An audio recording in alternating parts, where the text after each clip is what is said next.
शुरू से हम ये बात कर रहे हैं कि गूगल का जो सर्च एल्गोरिदम है वो गूगल के लिए बड़ा इंपॉर्टेंट है और कोई भी उस पर अफेक्ट नहीं कर सकता, क्योंकि गूगल हज़ारों की तादाद में एम्प्लॉयज़ रखता है और उसमें बहुत सारे लोग जो हैं वो पीएचडी इंजीनियर्स हैं जो इस एल्गोरिदम को डिज़ाइन करते हैं, इसको बेहतर करते हैं, इसको इम्प्रूव करते हैं। उसकी एक ही कोशिश है कि वो किसी भी तरह से किसी को अफेक्ट ना होने दे, क्योंकि अगर किसी को भी गूगल का एल्गोरिदम समझ आ गया तो होगा ये कि वो जो सिर्फ वो चंद लोग जिनको एल्गोरिदम समझ आ गया वो रैंक करना शुरू कर देंगे अपनी वेबसाइट्स को, बाकी लोग पीछे रह जाएंगे। इस तरह से गूगल का जो सर्च इंजन है वो यूज़र्स के लिए एक न्यूट्रल सर्च इंजन नहीं रहेगा, क्योंकि कुछ ख़ास किस्म की वेबसाइट्स रैंक करना शुरू कर देंगी और बाकी जो एक्चुअल वेबसाइट्स हैं, जो एक्चुअल डेटा है वो नीचे दबना शुरू हो जाएगा। गूगल की शुरू से लेकर अब तक 20 साल हो गए हैं, एक ही जद्दोजहद है कि कोई उसके एल्गोरिदम को बीट ना कर सके, इसलिए वो रोज़ाना अपडेट करता है, चेंज करता है, ट्रैक करता है, बैन करता है लोगों को जो भी उसको चीट करने की कोशिश करते हैं। उन सबको जो है ना वो गूगल एज अ फाइट या एज अ वॉर, यानी कि जंगी बुनियादों पे जो है ना उसको ठीक करता है। अब लिंक बिल्डिंग एक ऐसी चीज़ है जो गूगल पे डायरेक्टली अफेक्ट हो सकती है। गूगल नहीं चाहता कोई मैनिपुलेट करे, लेकिन लिंक बिल्डिंग अगर आप अच्छी कर लें तो आप ऊपर आ सकते हैं। ये एक तरह से चीटिंग है। हमने ग्रे हैट, वाइट हैट और ब्लैक हैट की बात की थी। तो ग्रे हैट टेक्निक में ये फॉल करता है कि आप थोड़ा सा पुश करते हैं लेकिन नेगेटिव 2 नंबरी भी नहीं करते हैं।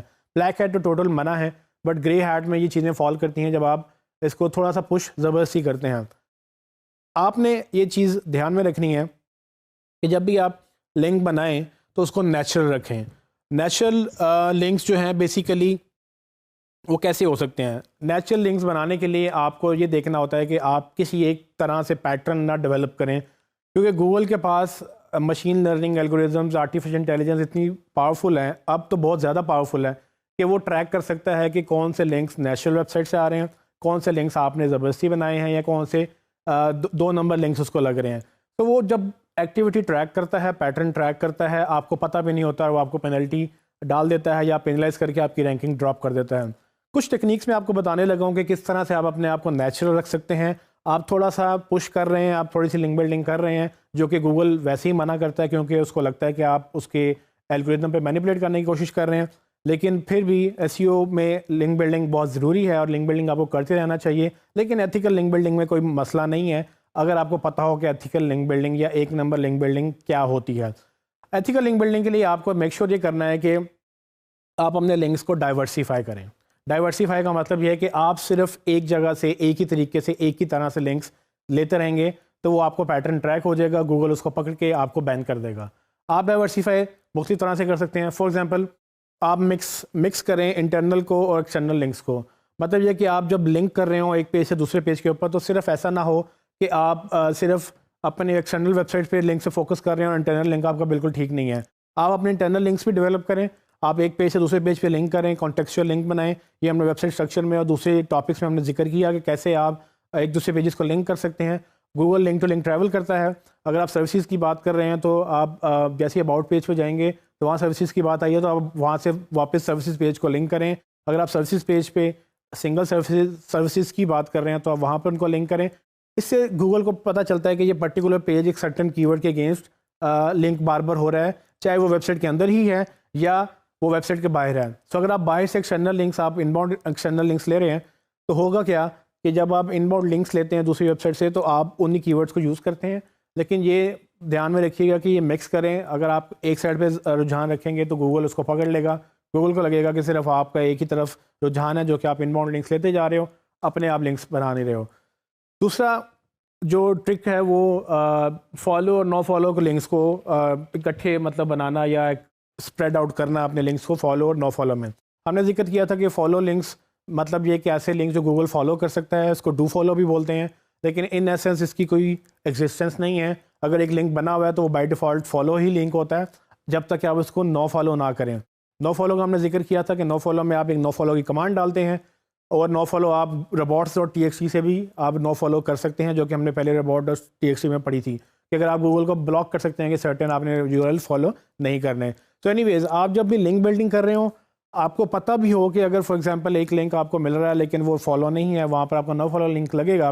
लेकिन अगर आपको लिंक मिल रहा है तो आप उसको ले लें, क्योंकि गूगल ये देखेगा कि हाँ लिंक्स आपके नो फॉलो भी हैं और फॉलो भी हैं। आपको नो फॉलो का क्रेडिट नहीं मिलेगा, आपको उसके रैंकिंग भी नहीं आपकी अप होगी, लेकिन एटलीस्ट गूगल को ये नहीं लगेगा कि आप सिर्फ फॉलो लिंक्स के पीछे भाग रहे हो। गूगल को लगेगा कि आप नेचुरली फॉलो भी मिल रहे हैं तो नो फॉलो भी मिल रहे हैं। तो लोग तो बल्कि ये कहते हैं कि अब नेचुरली नो फॉलो ज़्यादा होते हैं। फॉर एग्जांपल अगर आपने 100 लिंक्स लिए हैं, उसमें से अगर आपके 30 फॉलो लिंक्स हैं तो 70 आपके नो फॉलो होने चाहिए। कम से कम 70-80% लिंक्स आप नो फॉलो रखें, ताकि गूगल को लगे कि ये एक्चुअली नेचुरल बिहेवियर है, ये जानबूझ के सिर्फ फॉलो लिंक्स को फॉलो नहीं कर रहा, ये बल्कि जहाँ से भी लिंक मिलते हैं वहाँ से ले लेता है, चाहे वो फॉलो है चाहे नो फॉलो है, हमें परवाह नहीं है। गूगल को जब तक ये एहसास नहीं होगा, गूगल समझेगा कि आप उसके साथ चीटिंग करने की कोशिश कर रहे हैं। तीसरा एक और ट्रिक है कि आप सिर्फ अथॉरिटी वेबसाइट के पीछे ना जाएं। अगर आपको लगता है कि एक ऐसी थोड़ी सी लो अथॉरिटी वेबसाइट है, स्पैम वेबसाइट नहीं होनी चाहिए, बट अगर लो अथॉरिटी है फिर भी अगर लिंक आपको जेन्युइन मिल रहा है, अच्छा लिंक मिल रहा है, आप ले लें। आप वेबसाइट अगर बहुत ज़्यादा क्वालिफाइड नहीं भी है, लिंक तो है, एटलीस्ट गूगल को ये पता होगा कि ये सिर्फ एक ही तरह की वेबसाइट से लिंक नहीं लेते, ये बल्कि जहाँ से भी मिलता है वहाँ से लेते हैं, और हमें कोई भी लिंक कर सकता है, चाहे वो छोटी वेबसाइट है चाहे बड़ी वेबसाइट है। तो आप सिर्फ अमेज़ॉन, एप्पल या दूसरी बड़ी बड़ी वेबसाइट के पीछे मत जाएँ कि भाई आपको किसी तरह से वहाँ से लिंक्स मिले। वैसे तो वहाँ से लिंक शायद मिलना मुश्किल भी हैं, लेकिन आपको एग्जांपल देने के लिए कि इतनी बड़ी वेबसाइट से लिंक्स लेना एक तो आसान नहीं है, और सिर्फ उनसे लिंक्स लेना मे भी आपके लिए प्रॉब्लमेटिक हो जाए। आप जब डाइवर्सिफाई करेंगे मुख्तलिफ लिंक्स कैटेगरीज में, वो चाहे लो क्वालिटी हो और हाई क्वालिटी हो, थोड़े से डिफरेंट कैटेगरीज की वेबसाइट से लिंक्स लेंगे, गूगल समझेगा कि नेचुरल बिहेवियर है, जहाँ जहाँ से लिंक मिल रहे हैं वहाँ से आ रहे हैं, खुद ब खुद आ रहे हैं, हम उसमें कोई रोल प्ले नहीं कर रहे हैं। एक आखिरी ट्रिक जो है वो आप फॉर एग्जांपल ये कि आप अपनी एक्टिविटीज़ भी जो है ना वो भी डाइवर्सिफाई करें। अगर आप खुद से लिंक्स बना रहे हैं, अगर आप सिर्फ सोशल मीडिया वेबसाइट पे सिर्फ प्रेस रिलीज या सिर्फ कोई एक एक्टिविटी कर रहे हैं, वो भी आपके लिए नुकसानदेह हो सकती है। आप अगर एक दिन आपने प्रेस रिलीज किया है तो अगले दिन आप यूट्यूब पे लिंक बना लें, उससे अगले दिन आप विकीपीडिया पे बना लें, उससे अगले दिन आप डिफ्रेंशिएट करें। तो आप रोज़ाना एक ही तरह की डायरेक्टरीज पे काम करते रहेंगे तो वो भी एक नेचुरल बिहेवियर में फॉल नहीं करता। गूगल समझेगा कि आप जानबूझकर लिंक्स को बढ़ाने की कोशिश कर रहे हैं, जो कि एग्जैक्टली उसको चैलेंज करने वाली बात है। आप गूगल को चैलेंज करेंगे, वो आपको चैलेंज करेगा और वो विन करेगा, क्योंकि उसके पास हज़ारों की तादाद में एम्प्लॉयज़ हैं जो सिर्फ इस सर्च इंजन के एल्गोरिथम को बेहतर कर रहे हैं। हमने सिर्फ यूज़ करना है, हमें बहुत सारी बातों का नहीं पता, और हम बजाय इसके गूगल से फ़ाइट करें, हम गूगल को अडॉप्ट करें तो हमारी एसईओ ज़्यादा बेहतर हो जाएगी।